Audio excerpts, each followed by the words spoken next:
We have Sebastian Wilske, Deputy Director Regional Planning and Associate Upper Middle Rhine on the line. Welcome, Sebastian. Sebastian, can you hear me? Yes, for sure. Excellent. I'm glad to see we have no technical problems with you. So welcome. Well, we're going to talk about the Rastatt accident, which happened, of course, in 2017. It's now 3 years ago the accident took place and paralyzed RailFreight. Of course, in the Rhine-Alpine corridor, but through whole of Europe, very big delays were happened. Are we in a better position today if disruption of this magnitude takes place? What's your view on that? From my point of view, not really. We still have a lack of redundant infrastructure capacity, and there are still operational frictions at the borders. But what we have now is a better awareness of the issues which were connected to this Rastatt accident. For example, when the construction works to complete the tunnel should have started this summer and were postponed because there are also construction works on the east-west connection to the Stuttgart region, which would be, if something happens, the main infrastructure we would would have been to use for the redirection of the trains from the Rhine Valley. So the start of the completion of the tunnel will be when the network, which would be in case needed as a redundant network, has full capacity. So it's in this autumn, I think. And second example, there were some plans going on for the electrification of tracks, which are not electrified in the moment. So less, not so good for freight trains.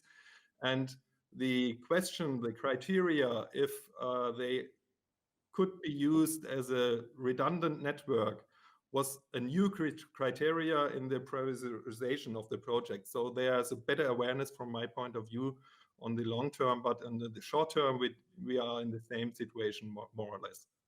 Okay, so we're still very vulnerable to accidents like happened at that point. For sure, because what we need is more infrastructure, and infrastructure has developing terms of 10 or 20 or 30 years.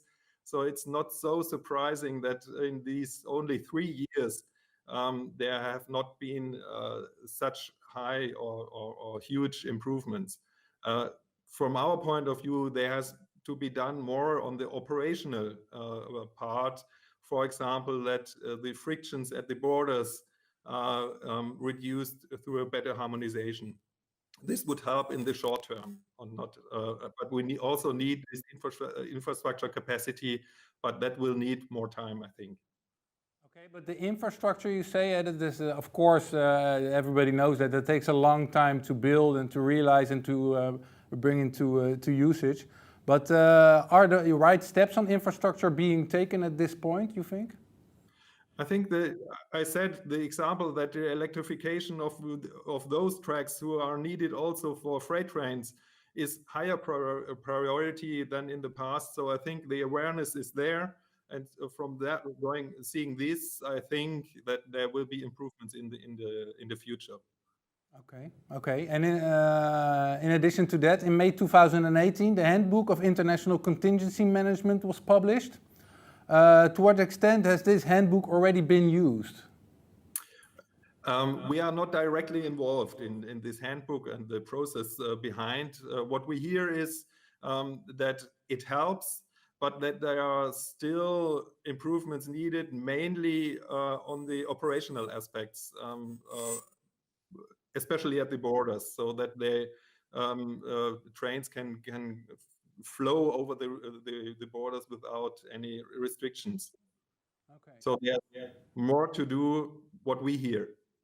Okay, so primarily it's operational, where we can find the quick wins, in your opinion. Yeah. Okay. And in May, an accident happened on the railway line near Aachen in Germany. Was there a good response to that situation? I think we have to keep some aspects in mind. First of all, the big difference to the Rastatt accident was that there a person died, the train driver, and in Rastatt all the security system worked so that nothing happened to the people on the tracks or the people living near the tracks. So there's a difference. On the second, we have to keep in mind that it were very special circumstances when the accident happened, because we had the corona situation, so the traffic demand was lower than normal. On the other hand, the administration was over the limits needed to tackle the pandemic situation.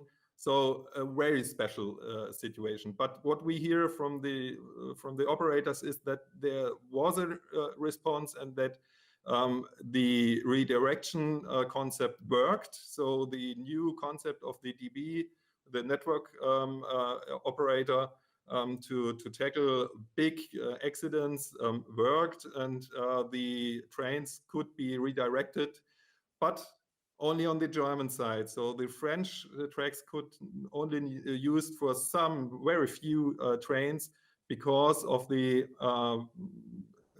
aspects of permissions, language skills, and so on. So we have the situation, if you compare the street and the train, if in the train, in the railway sector, you have very high regulation density. On the street, nobody cares if the drivers speak the language of the country they are driving through, and so there's a big unbalanced density of regulations, I think. So I think we have to work that there is a better harmonization in the railway sector, so that the frictions at the borders are reduced, and on the other hand, that there's a better system on the street, higher security level, because we also have a big highway in our region, and there we have accident not only every 3 years, but every 3 days, I think. So do you think we can say that Rastatt and accidents like recently happened, that bring the bottlenecks clear, so we can see where we have to develop further? Could you say it brought the business further together Europeanly? Or is that too much said? No, I think it is, because the accident showed some issues that the RailFreight sector can only solve by cooperation. So from my point of view, I'm not in the RailFreight sector. We are working together with them. There's a new awareness of the need of cooperation. And on the other hand, if you look at the decision makers, we had many discussions in the past regarding the economic effects of infrastructure bottlenecks, and we also did studies by ourselves, and I think we don't need them anymore. The cost in the economy of the Rastatt accident were something between 1 and 2 billion euro, and the whole infrastructure, the tunnel, will only cost 700 million. So from my point of view, pretty affordable.